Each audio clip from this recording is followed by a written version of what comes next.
The morning sun cast long shadows stretching across the anchorage at Tawi-Tawi on June 13, 1944.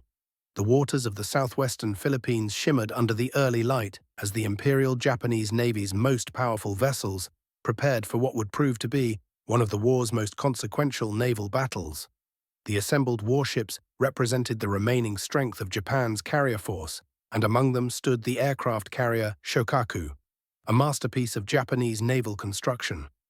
Her flight deck extended nearly 850 feet, and it was from this very deck that planes had launched to strike Pearl Harbor 30 months before. But this would be her last voyage. The 1,663 men aboard her had no idea what awaited them, nor could their commanding officers have predicted that in just 6 days a silent predator beneath the waves would determine their fate. Vice Admiral Jizaburo Ozawa commanded from his flagship's bridge, watching as the first mobile fleet began its departure. The sight was breathtaking in its scale and power. 3 fleet carriers, Shokaku, her sister Zuikaku, and Taiho, formed the heart of the formation, protected by heavy cruisers Atago, Takao, Maya, and Chokai.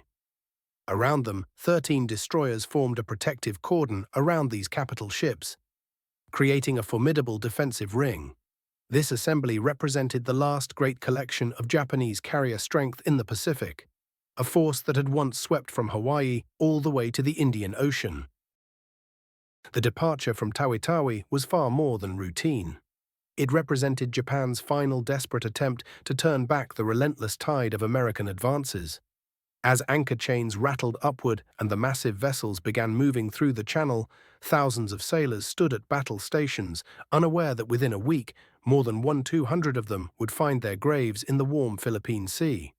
The fleet's destination was the Mariana Islands, where Americans were assaulting Saipan. The objective was stark and unambiguous: destroy the American carrier force. Japan's strategic position in mid-1944 had become dire. The empire that had expanded so dramatically in 1941 and early 1942 now found itself shrinking under crushing American pressure. The Gilbert Islands were gone, Truk had been neutralized, and now Americans were invading the Marianas. These losses represented far more than territorial setbacks. They signaled the beginning of the end. Saipan held particular importance because its capture would place American B-29 Super Fortress bombers within striking distance of Tokyo itself, bringing destruction directly to the Japanese homeland for the first time since the Doolittle raid. Admiral Soemu Toyoda, commander of the combined fleet, grasped the catastrophic implications completely. Losing the Marianas would cut Japan's supply lines to its southern territories and expose the home islands to devastating bombing campaigns. He authorized Operation AGO, an intricate plan designed to exploit what advantages Japan still possessed: the longer range of its carrier aircraft, support from land-based aviation on island airfields, and the superior night-fighting skills of battleship crews. The plan called for the mobile fleet to engage American carriers while they supported the amphibious assault on Saipan. However, the Japanese Navy of 1944 bore almost no resemblance to the force that had shocked the world at Pearl Harbor. The most glaring weakness was the loss of experienced pilots. Those veteran aviators who had executed the devastating attacks at Pearl Harbor, Darwin, and Colombo were mostly dead. Casualties of the grinding battles at Midway, the Solomon Islands, and Santa Cruz. Their replacements had been rushed through abbreviated training courses and possessed neither the expertise nor combat experience of their predecessors. Many pilots flying from Shokaku and her sister carriers had accumulated fewer than 200 flying hours, while their American counterparts typically had logged over 800 hours. Fuel shortages created another critical vulnerability. American submarines were systematically destroying Japan's merchant marine, making it increasingly difficult to transport refined petroleum from the East Indies to the home islands. The mobile fleet now operated on unrefined Tarakan crude oil pumped directly from Borneo into the ship's fuel tanks. This thick, sulfurous petroleum created dense black smoke, fouled boilers, and reduced maximum speed. The conditions in the engine rooms became almost unbearable, as toxic fumes from the crude oil made extended periods below decks a nightmare of burning eyes and searing lungs. Despite these serious limitations, Ozawa's fleet remained formidable on paper. 9 aircraft carriers carried roughly 440 planes, supported by 5 battleships, including the massive Yamato and Musashi, 13 cruisers, and 28 destroyers. They would face Admiral Raymond Spruance's Fifth Fleet, which possessed 15 carriers with 956 aircraft, 7 battleships, 21 cruisers, and 69 destroyers. The Americans held commanding advantages in numbers, pilot experience, radar technology, and logistical support, but Ozawa believed that superior tactics and surprise might compensate. The strategic contest between these two commanders had already begun even before the fleets left their anchorages. Japanese naval intelligence had correctly anticipated that the Marianas would be America's next target, allowing Ozawa to position his forces for a counterattack. His strategy was clever.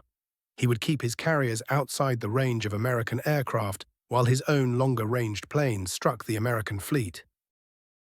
Japanese carrier aircraft, stripped of armor and self-sealing fuel tanks to reduce weight, could attack from 300 miles away, while American planes operated effectively within only 200 miles. Ozawa also anticipated support from over 500 land-based aircraft stationed at airfields on Guam, Rota, Tinian, and Yap. These planes would launch preliminary attacks to weaken the American fleet before the carrier battle itself. The combined assault from land and carrier-based aviation would theoretically break through American defenses and create openings for decisive strikes. Ozawa organized his fleet into 3 separate groups. Van Force, under Vice Admiral Takeo Kurita, with the light carriers, Force A led by Ozawa himself aboard Taiho, together with Shokaku and Zuikaku, and Force B commanded by Rear Admiral Takagi Yoshima with the remaining carriers. Admiral Spruance, leading the American forces, confronted a complicated tactical situation. His primary responsibility was protecting the invasion forces at Saipan, yet he also needed to find and destroy the Japanese fleet if the chance presented itself. Intelligence from coast watchers and intercepted signals indicated a major Japanese naval force was moving toward the islands, but its exact strength and intentions remained uncertain. Spruance positioned Task Force 58, divided into 4 carrier groups west of the Marianas, creating a protective barrier between the Japanese and the invasion beaches. Admiral Charles Lockwood's submarine force occupied a crucial though often overlooked position in this strategic arrangement. Lockwood had carefully studied Japanese naval movements and accurately predicted that any relief force would transit through the Philippine Sea. He deployed his submarines in a scouting line, establishing what he termed the NA line, patrol zones that would provide early warning. 4 submarines, Albacore, Bang, Finback, and Stingray, were positioned at specific coordinates, forming a net through which the Japanese fleet would likely pass.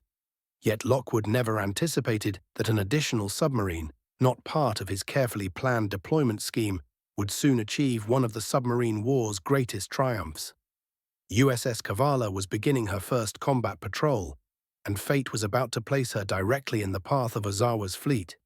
Her commanding officer, Lieutenant Commander Herman J. Kostler, had received orders to patrol east of the Philippines, but circumstances would soon align his boat with destiny. The USS Cavala represented the finest achievement in American submarine design in 1944. A Gato-class fleet submarine built at the Electric Boat Company's Groton, Connecticut shipyard, she was one of 77 boats of her class that formed the backbone of the United States submarine force throughout the war. Laid down on March 4, 1943, launched on November 14 that same year, and commissioned on February 29, 1944, Cavala joined the fleet under Kostler's command. The 36-year-old career officer from Ohio had graduated from Annapolis and brought substantial experience to his first submarine command. At 311 feet, 9 inches in length and displacing 1,526 tons on the surface, Cavala was a formidable instrument of war. Her pressure hull, fabricated from high-tensile steel, could endure depths exceeding 400 feet, though her official test depth was 300 feet. 4 Fairbanks Morse diesel engines, generating 5,400 horsepower, pushed her across the surface at maximum speeds of 20.25 knots, while 4 General Electric motors producing 2,740 horsepower drove her through the depths at 8.75 knots when submerged. Her range was equally impressive, 11,000 nautical miles on the surface at a leisurely 10 knots, though this shrank to 48 hours at 2 knots when running on battery power underwater. 10 torpedo tubes, 6 forward and 4 aft, formed her primary weapons system, with storage capacity for 24 Mark 14 or Mark 18 torpedoes. Each Mark 14 measured 20 feet 6 inches, weighed 3,280 pounds, and carried a 643-pound Torpex warhead, capable of devastating all but the most heavily armored vessels. The troubled Mark 14, with its faulty magnetic exploder and notorious tendency to run deeper than intended, had largely been corrected by 1944, making Cavala's weapons far more trustworthy than those employed earlier in the war. She also carried a 5-inch 25 caliber deck gun with 200 rounds and 2.5-inch machine guns for air defense. Cavala's crew of 72 men had completed 3 months of intensive training before departing on this first patrol. The submarine service represented something unique within the Navy. Officers and enlisted men lived in extraordinarily cramped quarters, creating bonds of mutual dependence unlike anything found in surface ships. Every sailor, from Kostler down to the newest recruit, had to master every system aboard. Lives depended on each man being able to perform any critical function during emergencies, whether managing the diving planes, controlling trim tanks, or firing torpedoes. The boat's technology embodied the cutting edge of submarine warfare. Her SJ surface search radar could detect enemy vessels 12 miles away under favorable conditions, while the SR search radar warned of approaching aircraft. The ST periscope radar, though temperamental, provided accurate range finding during attack runs. Beneath the waterline, the JK sound gear let the submarine track targets acoustically, though this early system proved primitive compared to later advances. The torpedo data computer, an electromechanical analog device, calculated firing solutions by processing target bearing, range, speed, and course, along with the submarine's own movement data. Cavala departed Midway Island on June 4, 1944, beginning her maiden war patrol. The boat had completed the 5,000-mile journey from Connecticut via the Panama Canal and arrived at Pearl Harbor before proceeding to Midway for final preparations. During her brief stay at Midway, Kostler and his officers received final briefings, loaded fresh supplies and ammunition, and made last-minute adjustments. The crew enjoyed what might be their final shore leave in civilization, though Midway offered considerably fewer comforts than Pearl Harbor. The assigned patrol area covered waters east of the Philippines, specifically the approaches to San Bernardino Strait and Surigao Strait, the two primary passages through the Philippine archipelago. These strategic channels served as vital routes for Japanese naval and merchant traffic, moving between the home islands and the resource-rich Netherlands East Indies. Kostler's mission was to interdict enemy shipping, gather intelligence on Japanese naval operations, and act as a scout for American operations developing to the east. The patrol's initial days proved quiet as Cavala headed westward across the Pacific. The crew settled into the repetitive rhythm of submarine life, 4 hours standing watch, 8 hours off duty split between sleep, meals, and maintaining the complex machinery. During nights, the submarine surfaced, her diesel engines charging the enormous battery banks while she made good distance toward her patrol sector. Daylight hours often brought her beneath the waves to escape detection by Japanese aircraft, crawling along at 3 knots to conserve precious battery power. On June 8, while passing near Marcus Island, some 200 miles southeast of Tokyo, Cavala experienced her first unusual moment. The watch officer reported a sudden jolt and vibration from the stern, accompanied by what appeared to be blood trailing in the water behind them. Kostler ordered all stop and dispatched men to inspect the propellers and stern planes. Finding no damage, he concluded they had struck a small whale, one of countless creatures inhabiting these waters. Though minor, the incident served as a stark reminder of the ocean's many dangers. The weather deteriorated as Cavala neared her patrol area on June 14.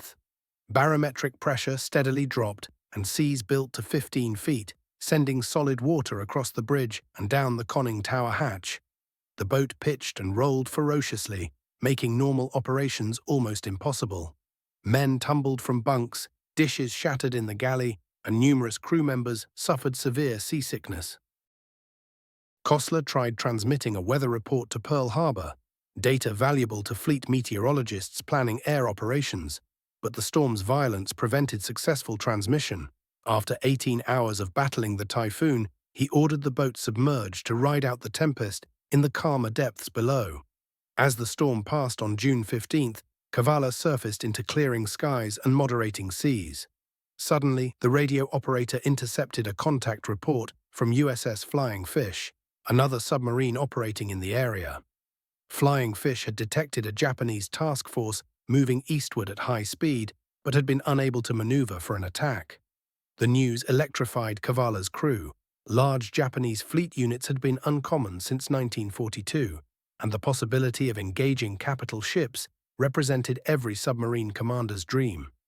Kostler immediately altered course to intercept the reported force and pushed speed to 17 knots, straining the diesels despite the continuing rough seas.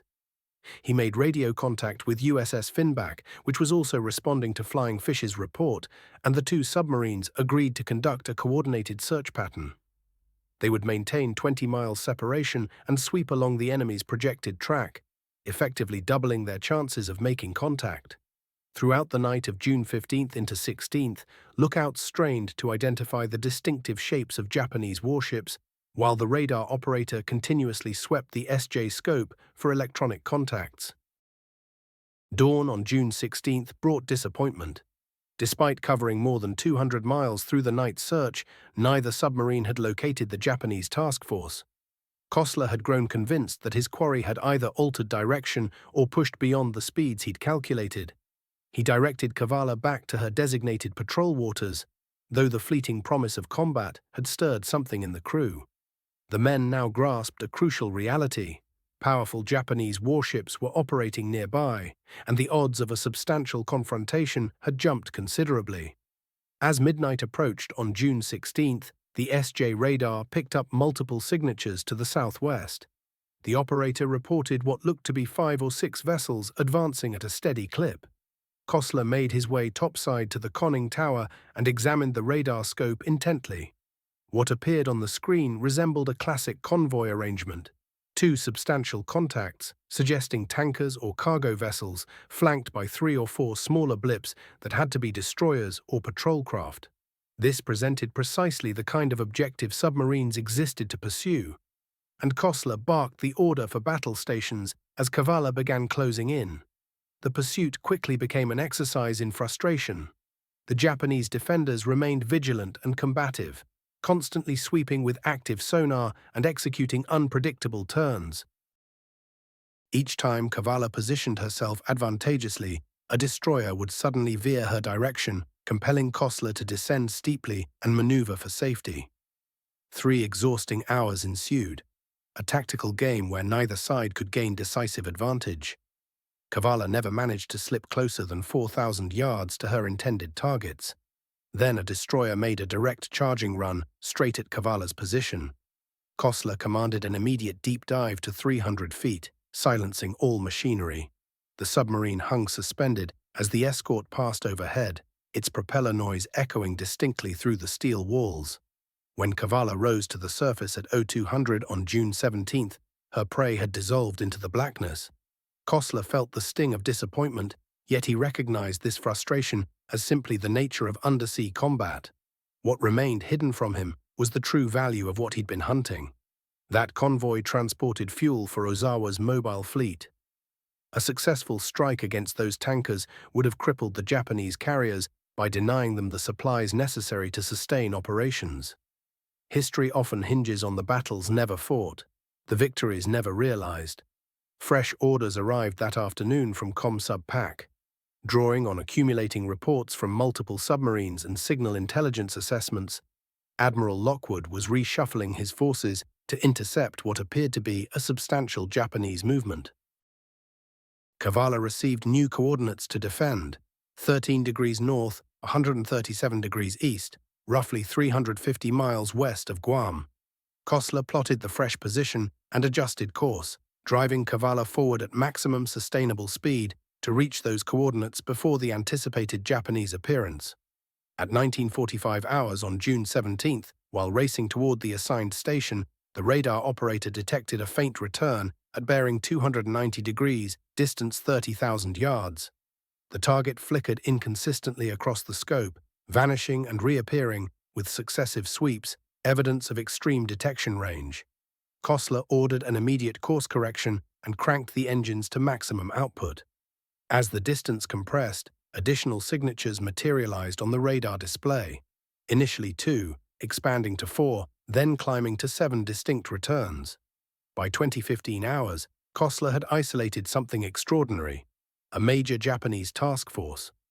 The radar picture revealed minimally 7 substantial contacts, advancing at 19 knots on a heading of 045 degrees.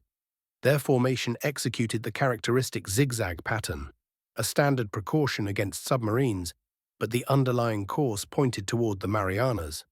Careful analysis suggested at least one aircraft carrier lay within that formation, complemented by what appeared to be battleships or heavy cruisers and their destroyer screen. This represented no ordinary merchant assembly. Cavala had encountered something far more significant: a major segment of the Japanese fleet. The choice before Kossler carried extraordinary weight, among the most consequential decisions faced in submarine operations. His vessel occupied an advantageous position, and the enemy force was advancing directly into his reach. A precisely timed torpedo volley could maim or destroy a capital ship. Yet Kossler comprehended something equally vital: the strategic magnitude of his discovery. Admiral Spruance's fleet desperately needed specifics about this Japanese force's location, composition, and trajectory. That intelligence potentially surpassed any damage Cavala could inflict independently. After a quick discussion with his executive officer, Kossler selected the more challenging path. He would surrender the attack opportunity and breach the surface to transmit his findings. Bringing a submarine to the surface near hostile warships contradicted every principle of undersea combat. But Kossler understood what hung in the balance. At 21:45, after the Japanese force had moved beyond visible distance, Cavala broke through the tropical darkness into open air. The radio man started broadcasting the contact report through the submarine frequency. Large enemy task force, latitude 13 degrees north, longitude 136 degrees 30 minutes east, base course 045, speed 19 knots, composition includes at least one carrier, several battleships or cruisers, multiple destroyers. Pearl Harbor received the transmission and immediately forwarded it to Admiral Spruance, commanding USS Indianapolis. This message provided the first concrete confirmation of the incoming Japanese carrier force, validating intelligence assessments. Spruance now possessed concrete knowledge that a decisive clash approached and could position his fleet accordingly. The Battle of the Philippine Sea, though Kossler remained unaware, had essentially commenced with Cavala's reconnaissance report. Following transmission and confirmation of receipt, Cavala submerged and attempted to re-establish contact with the Japanese task group. Despite running at maximum underwater velocity, the submarine lacked the speed to match the faster surface vessels. By daybreak on June 18th, Kossler reluctantly terminated the chase and returned to his patrol sector. The crew harbored disappointment about the missed strike, but Kossler reminded them their contact report had proved invaluable to the broader fleet effort. They couldn't have suspected then that their genuine contribution still awaited them. Throughout June 18th, Cavala remained submerged during daylight, surfacing briefly after nightfall solely to intercept radio traffic and replenish battery reserves. The radio bands crackled with encrypted transmissions as both American and Japanese commands orchestrated their movements. Kossler detected the signs of an enormous operation unfolding, but lacked the complete perspective. His standing orders were straightforward: maintain position and engage any Japanese vessels entering his assigned waters. The crew occupied themselves with routine repairs, inspecting the torpedo arsenal and preparing for the action they sensed drawing closer. At 03:45 on June 19th, the mundane routine shattered when a low-altitude aircraft streaked directly above the submarine. The deck officer barely managed to activate the dive alarm before the warplane thundered past, its engines overwhelming all other sounds. Cavala plummeted, her nose pitching downward as seawater surged into the ballast system. The crew braced themselves for the inevitable bomb explosions that never came. Either the pilot hadn't detected them in the darkness, or the aircraft carried no ordnance. After half an hour submerged, Kosler returned to periscope depth. When dawn illuminated June 19, 1944, Cavala found herself occupying an extraordinarily advantageous location. Unbeknownst to Kosler, the intricate maneuvers of opposing fleets had positioned his submarine directly along the trajectory of Ozawa's primary carrier group. The Japanese commander, confident his position remained undiscovered, had released his opening attack wave against American carriers at 8:30. As those planes departed, the Japanese carriers adjusted course into the wind, recovering their defensive fighter patrols and preparing subsequent strike operations. At 10:48, Cavala's sonar operator detected rapid propeller sounds, bearing 070 degrees. Kosler quickly raised the periscope, observed briefly, then lowered it immediately. The horizon displayed the unmistakable pagoda-shaped superstructures that marked Japanese combatants. He commanded battle stations submerged, and the crew surged into position with practiced efficiency. Torpedo personnel executed final weapon inspections. The diving officer fine-tuned ballast equilibrium, and the fire control party readied their targeting calculations. At 10:52, Kosler took his second periscope look. This observation stopped him cold. A substantial aircraft carrier, escorted by at minimum one heavy cruiser and numerous destroyers, approached from the northeast, traveling approximately 20 knots. The carrier was recovering returning aircraft, with planes circling overhead, awaiting landing clearance. The flight deck bristled with recovered machines, wings still extended outward. Kosler assessed the separation at 12,000 yards, beyond immediate striking range, but the carrier's trajectory promised to deliver her much closer. The subsequent quarter-hour demanded exceptional submarine seamanship. Kosler required precise maneuvering of Cavala into the optimal firing position while evading the screening destroyer's detection systems. Each periscope glance risked exposure, as the escorts remained actively vigilant against underwater threats. The torpedo data computer operator continuously refreshed the firing solution, drawing from Kosler's observations and the sonar operator's bearing information. The carrier's distinctive profile, the starboard offset island structure, expansive flight deck, and characteristic anti-aircraft armament arrangement identified her as Shokaku class. At 11:10, Kosler conducted what he anticipated as his final observation before launching. The carrier, now positively recognized as either Shokaku or Zuikaku, judging by the pagoda mast and flight deck design, had closed to 5,000 yards and continued advancing. The angle relative to the bow remained nearly ideal for a broadside attack. However, the destroyer Urikazi was maneuvering to intercept the torpedo tracks. Kosler faced an instantaneous decision: maintain position awaiting the destroyer's departure and risk losing his opportunity, or fire immediately and gamble the escort wouldn't disrupt the torpedo runs. At 11:18, with Shokaku at merely 1,200 yards, Kosler committed. "Fire one," he announced, and the first torpedo erupted from Cavala's forward tube with its characteristic hydraulic discharge. Spaced 8 seconds apart, 5 additional torpedoes followed, arranged in a pattern to guarantee impact regardless of sudden evasive maneuvers. The torpedoes ran shallow, 15 feet, sufficient to penetrate above the armor protection, yet deep enough to bypass surface disturbance. As the sixth weapon cleared its tube, Kosler commanded, "Take her deep, flood negative, full dive on the bow planes." Cavala's bow descended precipitously as negative ballast engulfed with water. Passing 100 feet, the first explosion transmitted through the ocean, a profound concussion that produced satisfied expressions throughout the crew despite their peril. 8 seconds elapsed before a second detonation, then a third. Kosler had projected 4 impacts against a maneuvering adversary. 3 represented exceptional performance. Aboard Shokaku, a lookout initially perceived danger from the torpedo wakes racing in from the starboard quarter. The watch officer instantaneously commanded full right rudder and maximum speed, but temporal advantage had already shifted. The initial torpedo struck amidships at frame 145, tearing a substantial rupture and inundating the number 3 boiler compartment. The second impact located further forward, obliterating aviation fuel storage and igniting fires consuming aircraft positioned in the hangar bay.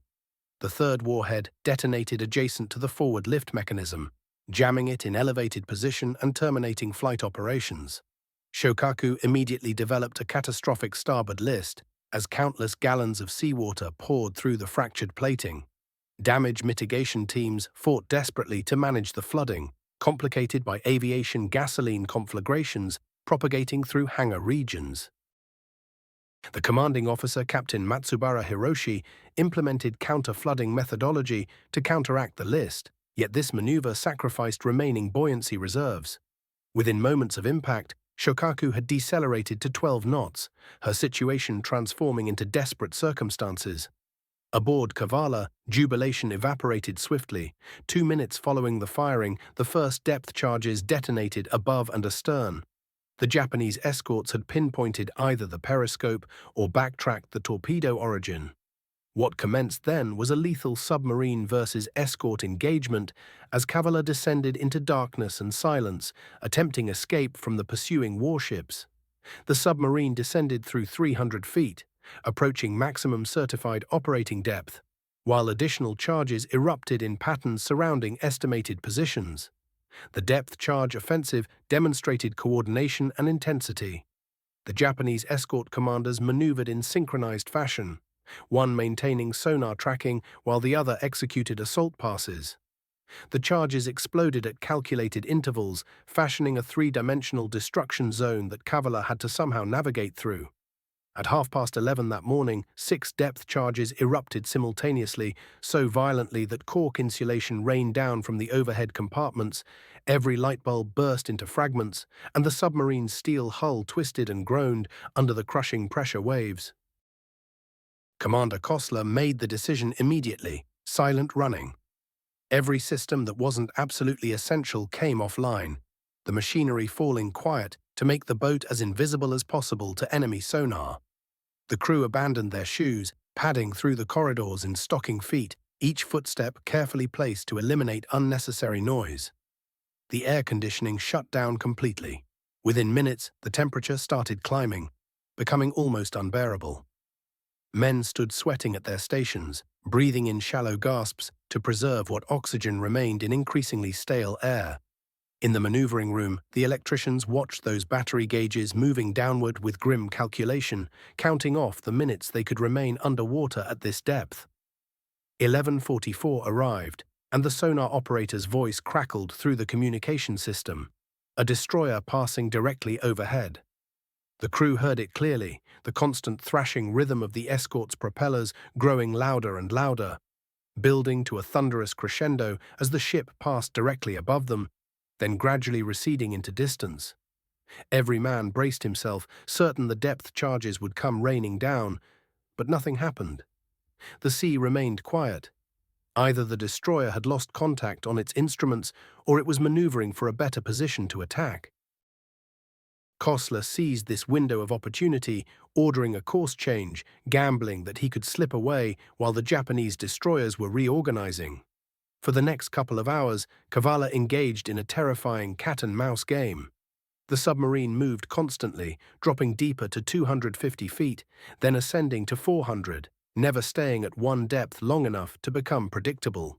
Course changes came frequently but gradually, designed to avoid sudden turns that might produce telltale sounds. Kosler used the temperature gradients in the seawater itself as concealment, hiding his boat in the boundary layers where Japanese sonar couldn't track him effectively. Depth charges continued their sporadic assault, explosions detonating at various distances, some distant rumbles, others uncomfortably close. By 1 o'clock in the afternoon, the sound operator reported encouraging news. Only one destroyer remained in their immediate vicinity. The others had apparently withdrawn, heading back to assist the damaged carrier. At 1:30, something extraordinary began happening in the direction where the torpedo attack had occurred. Strange noises started emanating through the water. The sound operator strained to interpret them, finally describing what he was hearing. Breaking up noises. The unmistakable grinding and crashing of a ship's hull collapsing under water pressure, tearing itself apart. These sounds continued intermittently throughout the next 30 minutes, each one suggesting that Shokaku was enduring progressive structural failure deep beneath the waves. At 48 minutes past 2, four tremendous explosions shook Cavala even at considerable distance. These weren't depth charges. Nothing like them. These were something infinitely more powerful, the detonation of massive ammunition magazines or aviation fuel storage bunkers coming apart catastrophically. As Cavala continued her dangerous dance through the depths, the drama aboard Shokaku had reached its terrible climax. Initially, the carrier's damage control parties had fought with remarkable competence. They'd managed to contain much of the initial flooding, extinguishing several fires and stabilizing the ship. But the structural damage was simply too extensive. The torpedo impacts had split the hull wide open to the sea, and worse, had ruptured critical fuel lines and damaged the ventilation systems that kept dangerous vapors from accumulating. Aviation gasoline, being heavier than air, had begun collecting in the compartments below, pooling despite all efforts to ventilate it away. Around 2 o'clock in the afternoon, those gasoline vapors encountered an ignition source, possibly a spark jumping from damaged electrical wiring or heat radiating from metal still burning from the earlier fires. The resulting explosion tore through Shokaku's interior like a blowtorch, obliterating what remained of her ability to keep water out. The blast was so powerful it lifted the armored flight deck several feet upward, catapulting aircraft and human beings into the air. Chain reactions followed as anti-aircraft ammunition stored at various stations ignited in the intense heat, triggering secondary explosions throughout the ship. Captain Matsubara gave the order to abandon ship at 10 minutes past 2, but by then it was too late for many of his men. Entire crews remained trapped below the main decks, blocked by raging fires or flooded compartments or wreckage that had collapsed and sealed the escape routes. Shokaku's list, the angle at which she tilted, increased rapidly to 45 degrees, making even standing on deck nearly impossible. Sailors lost their footing and slid down the canting metal surface like children on a playground slide, tumbling into the water below. Those who plunged into the sea discovered new horrors. The dying carrier's suction was pulling them back, threatening to drag them down into the depths along with the ship. The destroyer Urakaze and the light cruiser Yohagi moved in desperately, their crews flinging lines and life rings to the struggling men in the water, doing whatever they could to snatch lives from the sea. At 1 minute past 3 o'clock, Shokaku rolled over to starboard and went down stern first, her bow pointing toward the sky for a final moment before slipping beneath the surface. As she descended, more explosions erupted from deep within her hull. Boilers suddenly exposed to the cold Pacific water, or remaining ammunition finally detonating in the crushing depths. The carrier that had launched the devastating surprise attack on Pearl Harbor all those years ago, that had participated in the Coral Sea battles and survived countless engagements throughout the war, finally met her end in the Philippine Sea. Of the 1,663 officers and men aboard her, 1,272 perished. Among them was Captain Matsubara, who chose to remain aboard and go down with his ship, following the ancient traditions of the Japanese Navy. Roughly 570 survivors were pulled from the water by the Japanese escorts. But the loss of a single carrier barely captured the true significance of what had happened. Coming on the same day as the destruction of Taiho by another American submarine, the Japanese had suffered the collapse of their carrier force. 2 of their 3 fleet carriers were gone in one day. More devastating still were the aircraft, hundreds of them, and the irreplaceable air crews that went down with them. Japanese naval aviation, already bleeding from years of continuous attrition, would never recover from this catastrophic blow. Naval historians would look back on June 19, 1944, and name it the Great Marianas Turkey Shoot. By 3 o'clock that afternoon, Cavala's battery was approaching the point of complete exhaustion. The air inside the submarine had become almost unbreathable, the carbon dioxide levels rising to dangerous concentrations, causing headaches and a dreamy lethargy among the exhausted crew. Commander Kosler made a critical decision. They would surface to periscope depth, despite the very real possibility that Japanese destroyers might still be hunting them. He raised the scope and looked, finding nothing but empty ocean in every direction. The Japanese escorts had left. Whether they'd departed to rescue Shokaku survivors or to rejoin their carrier force remained unclear, but they were gone. At 7 o'clock in the evening, after more than 7 hours submerged in that hellish environment, Cavala broke the surface into the tropical twilight. The diesel engines roared to life, and fresh air began flowing into the submarine's compartments for the first time in hours. Crew members stumbled onto the deck above, gulping down the clean ocean air, their faces turning upward to catch spray breaking over the bow. The battery chargers began their long recharge process, and the air conditioning kicked in again, gradually bringing the interior temperature down from the peak of 125 degrees it had reached. Kostler's first responsibility was to inform Pearl Harbor of what they'd accomplished. The radio operator transmitted the message: attacked Shokaku-class carrier, 3 hits, observed heavy explosions, heard after going deep, believed target sank, position 1150 north, 137.57 east. The response came back quickly, filled with jubilation. Admiral Lockwood himself composed the reply message to Cavala. "Well done. Your achievement beyond expectations." Cavala continued her patrol for another 6 weeks, though nothing else would approach the intensity and significance of that single day. When she pulled into Saipan on the 1st of July, the newly captured port presented a scene almost impossible to comprehend. Hundreds of ships crowded the harbor, the island still smoking from ongoing fighting, the constant thunder of naval gunfire rolling across the water as Marines pushed inland. Officers from Admiral Spruance and Admiral Turner came aboard personally to debrief Kostler and congratulate the crew, recognizing immediately that something momentous had occurred. The full picture of what Cavala had helped accomplish became clear only when the broader battle was understood. The Japanese had lost 3 aircraft carriers, over 600 aircraft, and suffered irreplaceable losses in trained aircrew. The mobile fleet, Japan's ultimate hope for any kind of offensive naval action, had been effectively destroyed as a fighting force.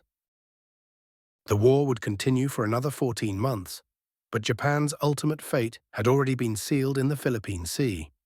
Shokaku's sinking meant more than the loss of a single warship.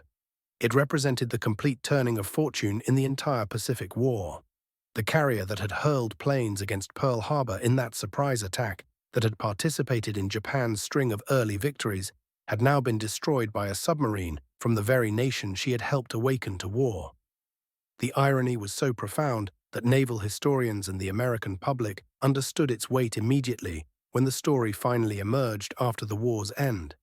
Cavala's success on that first war patrol established her as one of the most celebrated submarines of the entire Pacific Fleet. She would conduct 5 additional patrols, sinking 3 more Japanese vessels. The exact tonnage varies depending on the source, but nothing would ever match that single spread of torpedoes fired on June 19, 1944. Lieutenant Commander Kostler was awarded the Navy Cross for his leadership and judgment. Cavala received the Presidential Unit Citation for the first patrol. But the submarine's achievement gained true meaning only when understood within the larger submarine war against Japan. American submarines, comprising less than 2% of all Navy personnel, were responsible for 55% of all Japanese maritime losses. They sank 201 warships, totaling 540,000 tons, and 1,113 merchant vessels, totaling 4.9 million tons. This steady grinding campaign effectively strangled Japan's island empire, cutting off essential resources and isolating far-flung garrisons. The sinking of capital ships made headlines, but the relentless destruction of Japan's merchant marine ultimately proved decisive. Cavala's attack influenced submarine doctrine throughout the remainder of the war. Kostler's choice to report the enemy task force before attacking demonstrated the strategic value of submarines as scouts for the main fleet. His patience in maneuvering to an optimal firing position, using only 3 periscope observations during the entire approach, became textbook doctrine for fire control technique. The successful escape from the subsequent depth charge barrage validated American submarine design and the damage control training that American crews received.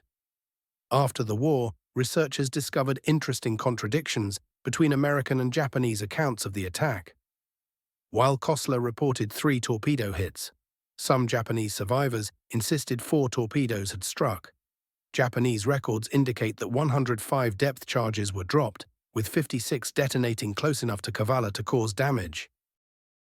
The exact reason for the final explosions that doomed Shokaku remains debated: aviation fuel vapors, ammunition magazines, or some combination. But the outcome remained certain. Cavala's attack, combined with another submarine sinking of Taiho, had eliminated 2/3 of Japan's carrier strength in a single day. The human cost demands remembrance. The 1,272 Japanese sailors who died were not fanatics but professional seamen fulfilling their duty as they understood it. Many were conscripts barely into their 20s, others veterans who had served aboard Shokaku since she was commissioned. Their deaths, though necessary in the context of total war, represented individual tragedies multiplied over 1,000 times. Among the dead were experienced officers who had distinguished themselves throughout the war. The location of Shokaku's wreck remains a mystery. Unlike many other major warships from the Pacific War that deep-sea exploration teams have discovered, Shokaku's final resting place in the Philippine Sea has never been found. Her hull lies somewhere in the ocean depths, likely broken into pieces by the massive internal explosions that sealed her fate. For the families of those 1,272 men, the absence of a known grave remains a continuing source of sorrow. Cavala herself survived the war and served the Navy in various roles until 1969. She became a National Historic Landmark in 1982 and stands today as a museum ship at Seawolf Park in Galveston, Texas. Visitors walk through her narrow passages, peer through the periscope that Kostler used to locate Shokaku, and stand in the control room where life and death decisions were made in mere seconds. The Battle of the Philippine Sea's strategic consequences extended far beyond the immediate military outcome. The destruction of Japanese carrier aviation opened the path for liberating the Philippines, invading Iwo Jima and Okinawa, and planning the final assault on Japan itself. That invasion never became necessary due to Japan's surrender following the atomic bombings, but the naval supremacy achieved in June 1944 made everything that followed possible. In World War II's grand narrative, Shokaku's sinking by Cavala represents a perfect example of how the Pacific War evolved. The Japanese Navy that had seemed invincible in 1941 and 42 had been methodically destroyed through American industrial might, technological superiority, and the courage of individual sailors and submariners. The hunter had become the hunted. The empire, gambling on quick victory, discovered instead that inevitable defeat awaited. Today, as tensions rise anew in the Western Pacific, the lessons of the Philippine Sea remain as relevant as ever. Submarine warfare, the importance of intelligence and reconnaissance, the irreplaceable value of trained personnel, and the decisive advantage of technological superiority all echo across the decades. Cavala and Shokaku remind us that naval supremacy, once lost, is difficult to reclaim, and that sea battles can be decided in moments by relatively small units. The morning of June 19, 1944, had begun with the Imperial Japanese Navy launching what it believed would be a decisive counterstrike. By sunset, that hope lay shattered on the ocean floor, 2 fleet carriers destroyed, hundreds of aircraft gone. Among the many heroes of that day, the 72 men aboard USS Cavala played a pivotal role, demonstrating that a single submarine with a determined crew could alter history's course. Their achievement stands as a testament to the submarine service's motto, "We sink 'em regardless." Herman Kostler later reflected in his memoirs that the attack on Shokaku was both the culmination of years of training and preparation and simply being in the right place at the right time. But as Admiral Chester Nimitz observed, luck often rewards those who prepare themselves to seize opportunities. Cavala was prepared, the opportunity appeared, and the result was among the most significant submarine attacks of the Second World War. The submarine that had left Groton months before as just another boat in her class had earned her place in history, writing her name in the annals of the silent service with torpedoes instead of ink.